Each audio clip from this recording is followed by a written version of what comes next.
Welcome to Zahera Speaks, a daily awakening check-in podcast. I am Sara Treadwell, and I'm really excited to be in this space with you to offer support and guidance through this great awakening.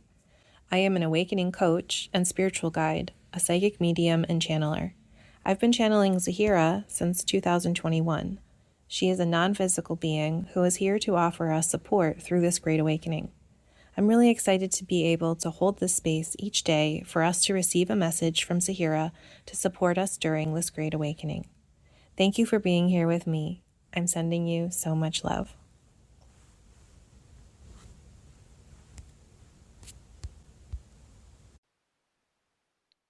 Today we're continuing on with another question from a Q&A session with Zahera from April of 2025. So I'm going to read the question and then we'll hear Zahera's answer.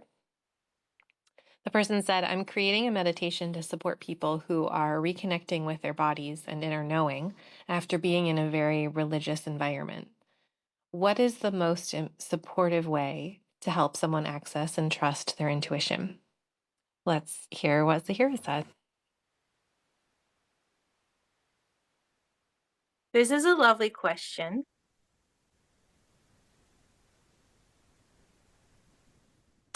I want to share with you, because we are new to understanding each other, that when I connect, again, it is not that I know everything. I am not coming saying, oh, look at me, I'm outside of space-time and I know everything. Listen to me.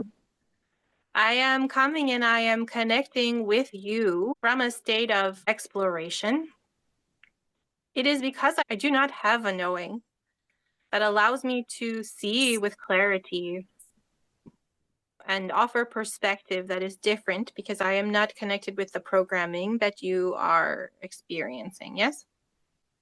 So, when you ask me a question that is not something I have necessarily considered before, then I connect in with the energy, and we will go on an exploration together around that, because I can understand the concept, but when I hear your words and I connect you and your question, I can feel the energies in a new way. And so that is why often what you hear me talk about are things that I've already connected with. And this is a new idea that, not that I haven't talked about it, but not in this way. Okay, I wanted to share that so you understand there will be a little difference in my response here as I'm connecting in with these energies, because this is not the experience that I have connected with before. And as we are doing it, we are transmuting and sending healing to these energies that you are discussing as well, okay? So if this is something that you have held, anyone here or anyone watching this, you may feel this now, because we are also alchemizing these energies of deep grief and rejection of self.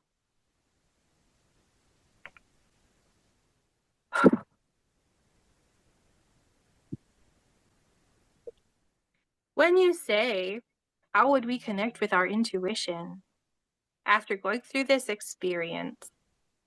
That is the first thing that comes up for me, is this deep, deep rejection of self. That is compounded by the entire environment and belief system and society and authority, all validating that the complete denial of self is,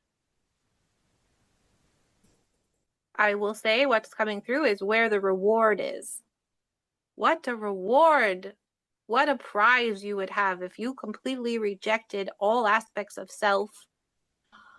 That would make you the premier human, but you wouldn't accept that, because then you would be bad.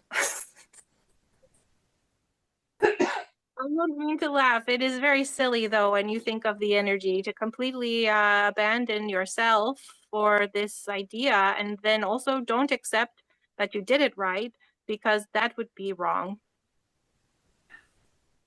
So I also want to say, as I feel this deep grief in the heart center, I am so sorry for this experience occurring, because it is so profoundly opposite it feels like the tree is planted upside down. But I will say that trees planted upside down can still blossom and bloom. So the first aspect that I am seeing is that we cannot try to fix the way we are planted. If we imagine these individuals are planted upside down, we can also trust that the reason for this is for us to experience this different experience, for us to feel what it would be like to reject myself so deeply and have that reflected to me so deeply that this would be something I wanted to learn or experience. And if you have felt that level of separation within your own being, I would argue that you have the most profound capacity to love yourself than anyone, because you have experienced the separation.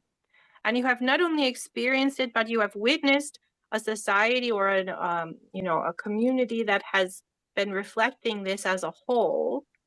So it's not just a self-rejection, it is an energy of rejection.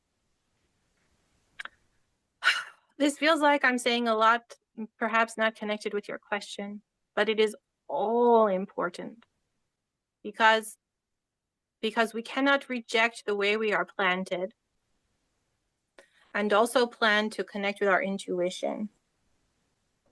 So it is in the loving ourselves in this way that we are not planted the way that maybe we thought we would want to be, but that we can blossom beyond, and that there was wisdom in this, that we can know so deeply what separation feels like, what rejection of self feels like, that we can now, even deeper than ever before, we can experience and go on a journey of loving oneself. And just like separating from oneness gives us the opportunity to experience the separation, right? This is a microcosmos of that, where we are now going to be in the separation and then we're going to separate even more, right? So this is, it's like those dolls that go into each other. You are experiencing it even more refined idea of separation. And so those of you who have experienced this are in this life divine weavers of light, who are weaving your awareness of oneness and your remembering of something more into these energies that are so strongly being held here. You do not have to wait to return to source for you to integrate and weave these energies. You are doing it in the physical. In this way, ironically, those who are claiming religious superiority in the name of separation are mirroring the divine and the separation, but they are not aware of how they are doing it. They are in the separation, thinking they are in the divine. Yes, because they are holding the separation. But in doing that, they are actually giving you an opportunity to connect with the oneness even more fully. But it is inverted. They do not understand it is inverted. It's not happening the way they think it happens. Oh, I've said so many things, and I'm sorry because this is the first time I'm connecting with this, and so there's so much coming through. I hope this is helpful in some way. But to your original question, all I can really say right now is yes, it is in the accepting. It is in the accepting that we cannot first take away what has happened, yes? And then it is almost like embracing the separation. You cannot move good. It is not separation and oneness. Go deeper into the separation and infuse it with oneness and light. And that will be the path for you to then radiate this out and experience it for yourself. So I would say, even though it sounds perhaps counterintuitive, feeling that space with light, the space that should have blossomed is in the dirt. And you can fill it with so much light and so much love and so much authority for the self. And then what would that be? Right? And that would be the full integration versus the, oh no, I'm planted upside down. I should blossom in the sun. I should do it this way and I'm doing it wrong. No, this is the embracing it. What if it all is here for me? What if I am here to infuse this, my branches in the dirt, I'm infusing them with light and I am integrating my knowing that I am more. This is how you all have broken out of this energy. And so go even farther and connect even more with this truth. Send oneness into the separation so fully, it has no choice but to radiate back to you. And the intuition will feel very different for those who have gone to these depths. And so I think you'll have to explore that more. We cannot go so deeply into that today.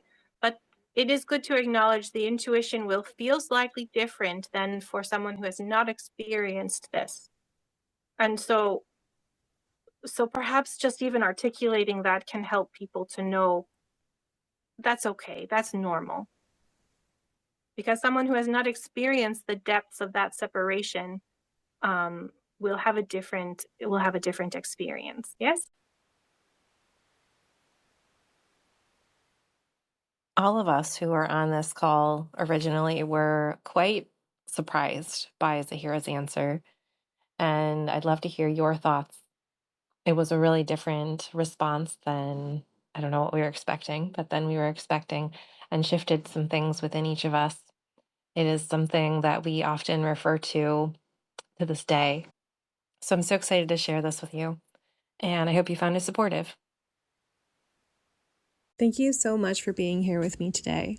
I love connecting with you, and I'd love to know any questions you might have for Zahera.